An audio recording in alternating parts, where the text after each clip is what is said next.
সুপ্রিয় শিক্ষার্থী আসসালামু আলাইকুম। 2025 সালে এসএসসি বা নবম দশম শ্রেণীর বিজ্ঞান বইয়ের দ্বিতীয় অধ্যায় আজকে আমরা 56 পৃষ্ঠার যে দুটা এমসিকিউ এবং দুটা সৃজনশীল কোশ্চেন আছে, এই দুটা সৃজনশীল কোশ্চেনের সমাধান এবং তার সাথে দুইটা এমসিকিউ আছে, এই দুটার সলিউশনটা করে নেব। দেখো, নিচের অনুচ্ছেদটি পড়ো এবং 3 ও 4 নম্বর প্রশ্নের উত্তর দাও। অনিক ও তুষার দুজনেই দুটি পুকুরে মাছ চাষ করে। অনিকের পুকুরে মাছের বৃদ্ধি সন্তোষজনক, আর তুষারের পুকুরে মাছগুলো দুর্বল, এদের অঙ্গ প্রত্যঙ্গগুলো সঠিকভাবে বিকশিত হয়নি। পরীক্ষা করে দেখা গেল অনিকের পুকুরে পানির pH 7.5 ও তুষারের পুকুরে পানির pH 5.5। তো 3 নম্বর প্রশ্নটা দেখো, অনিকের পুকুরে পানি কোন ধরনের? ক্ষারীয়। তাহলে অনিকের পুকুরে পানি কোন ধরনের? ক্ষারীয়। 4 নম্বর কোশ্চেনটা দেখো, তুষারের পুকুরে পানিতে নিচের কোনটি প্রয়োগ করা উচিত?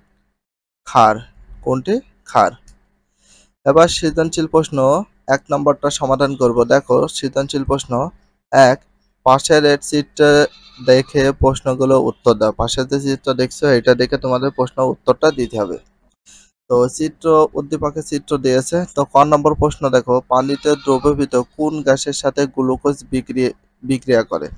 মানে পানিতে দ্রবীভূত কোন গ্যাসের সাথে গ্লুকোজ বিক্রিয়া করে? ক আর খ নাম্বার কোন উদ্দীপকের সাথে মিল থাকবে না, বাট বাকিগুলো সব গ এবং ঘ উদ্দীপকের সাথে সাদৃশ্যপূর্ণ থাকবে।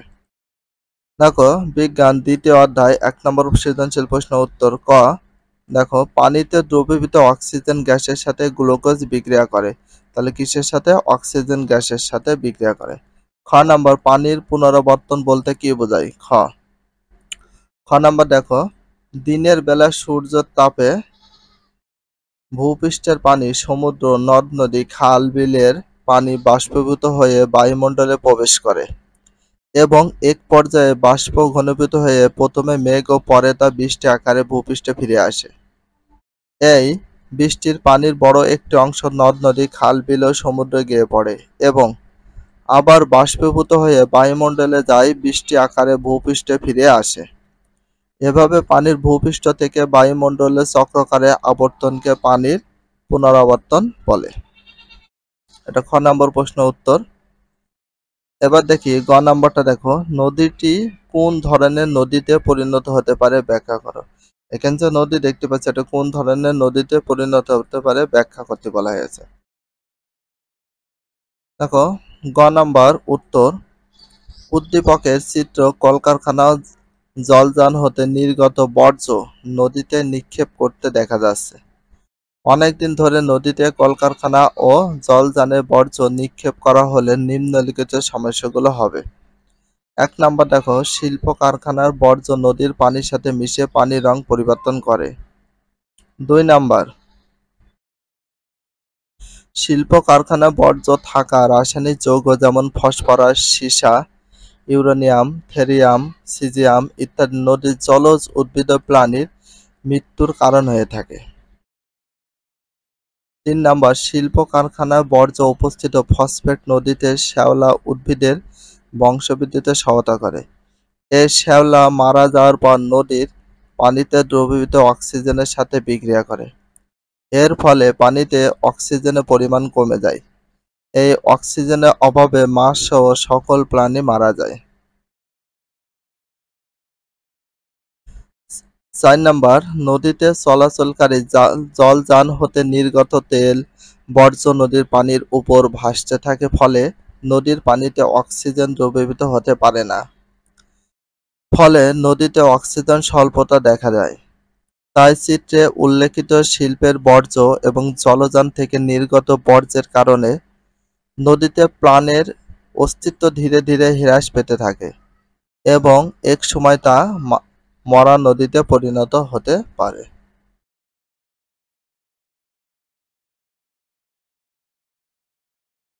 ঘ নম্বর প্রশ্নটা দেখো, এখানে বলা হয়েছে তুমি কি মনে করো নদীটিতে জলজ প্রাণী বসবাসে উপযোগী করা সম্ভব? যুক্তি সহ মতামত দাও।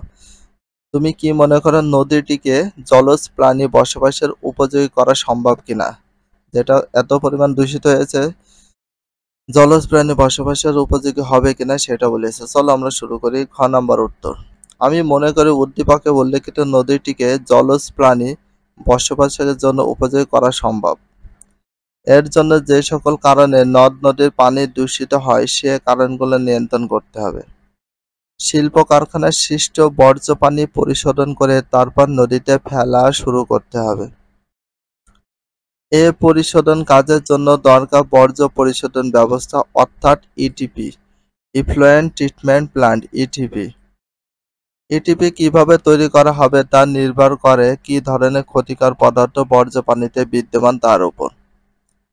যেহেতু এক এক ধরনের শিল্প কারখানা থেকে এক এক ধরনের বর্জ্য পানি বের হয়, তাই একটি সাধারণ ইটিপি দিয়ে সব কারখানা বর্জ্য পানি পরিশোধন করা সম্ভব নয়। তবে একই ধরনের শিল্প কারখানা দিয়ে একটি শিল্পাঞ্চল গড়ে তুলে সব কারখানা বর্জ্য পানি একত্রিত করে একটি ইটিপিতে পরিশোধন করা যেতে পারে। উদ্দীপকের চিত্রে কলকারখানার বর্জ্য পরিশোধনের জন্য একটি ইটিপি স্থাপন করে, তাতে বর্জ্য সমূহ পরিশোধন করে নদীতে ফেলা হলে নদীর পানির পিএইচ পরিবর্তন, জলজ পরিবেশন নষ্ট না হয় না। তাছাড়া নদীতে চলাচলকারী জলযান হতে তেল বর্জ্য নদীতে নিক্ষেপ করার উপর আইন প্রণয়ন জনমত গড়ে তোলা গেলে চিত্রের নদীটির দূষণ কমানো সম্ভব। উপরিক্ত আলোচনা হতে স্পষ্ট যে জলজ পরিবেশ রক্ষার জন্য জনমত গড়ে তোলা, পরিবেশ সম্পর্কে সচেতনতা বৃদ্ধি করে নদীর জলজ প্রাণী বসবাসের উপযোগী করা সম্ভব। তো ১ নম্বর প্রশ্ন সৃজনশীলটা আমরা কমপ্লিট করলাম।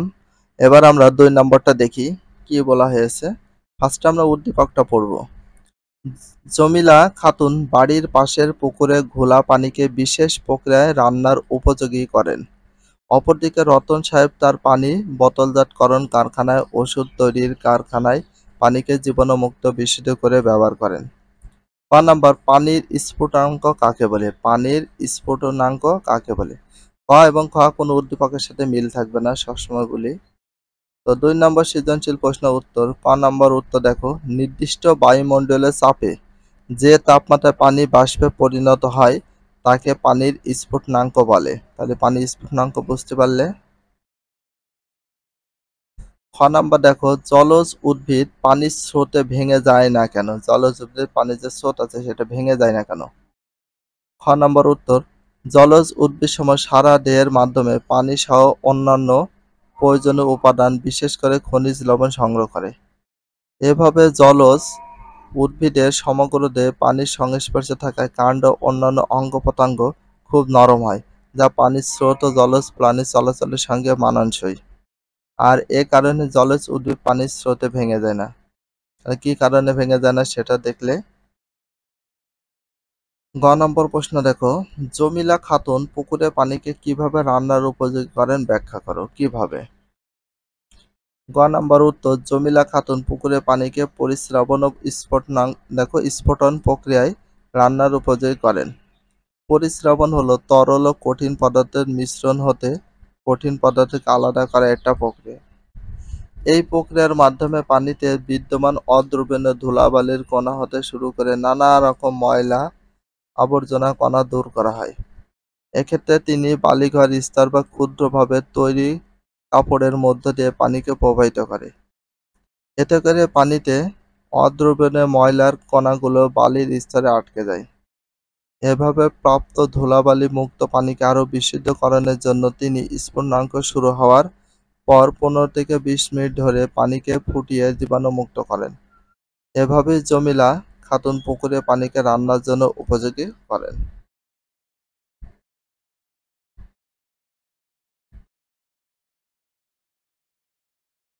এবার ঘ নম্বর দেখো প্রশ্নটা, রতন সাহেব তার ২ কারখানার কাজে ব্যবহার করা পানি কি একইভাবে জীবাণুমুক্ত বিশুদ্ধ করেন? যুক্তি সহ মতবাদ। তো একইভাবে করা সম্ভব না। ঘ নম্বর উত্তর, রতন সাহেব তার ২ কারখানার কাজে ব্যবহার করা পানি একইভাবে জীবাণুমুক্ত বিশুদ্ধ করবেন না। রতন সাহেবের বোতলজাত কারখানার ওষুধ তৈরি কারখানায় প্রয়োজনীয় ব্যবহৃত পানির গুণগত মান একই না হয় দুই কলকারখানার ভিন্ন গুণগত মানের পরিমাণ পানির প্রয়োজন। তাই তিনি তার বোতলজাত পানির কারখানায় পানি বিশুদ্ধকরণের জন্য ক্লোরিনেশন পদ্ধতি ব্যবহার করেন। এই প্রক্রিয়ায় পানিকে জীবাণুমুক্ত ও বিশুদ্ধ করতে ক্লোরিন গ্যাস ব্যবহার করা হয়। এছাড়াও ওজোন গ্যাস বা অতিবেগুনি রশ্মি প্রয়োগ করে রোগ জীবাণু ধ্বংস করা হয়। আবার ওষুধ তৈরি কারখানায় অতিরিক্ত বিশুদ্ধ পানি প্রয়োজন হয়। তাই তিনি এক্ষেত্রে পাতন পদ্ধতি ব্যবহার করেন। এই প্রক্রিয়ায় পানিকে বাষ্পে পরিণত করে প্রাপ্ত বাষ্পকে ঘনীভূত করে অতি বিশুদ্ধ পানি সংগ্রহ করেন, যা ওষুধ তৈরি কারখানায় বিভিন্ন ওষুধ প্রস্তুতিতে ব্যবহৃত হয়। এই প্রক্রিয়ায় বিশুদ্ধকৃত পানিতে অন্যান্য পদার্থ থাকার সম্ভাবনা খুবই কম। উপরোক্ত আলোচনা হতে এটা স্পষ্ট যে রতন সাহেব তার দুই কারখানায় ব্যবহার করা পানি একইভাবে জীবাণুমুক্ত বা বিশুদ্ধ করেননি। তাহলে আমরা ৫৬ পৃষ্ঠায় যে দুইটা সৃজনশীল প্রশ্ন ছিল সমাধান করে দেখিয়ে দিলাম।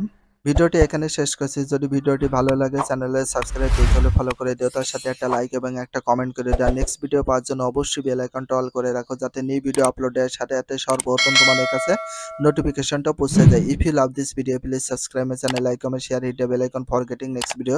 So everyone take care, love you, আল্লাহ হাফেজ, বাই বাই।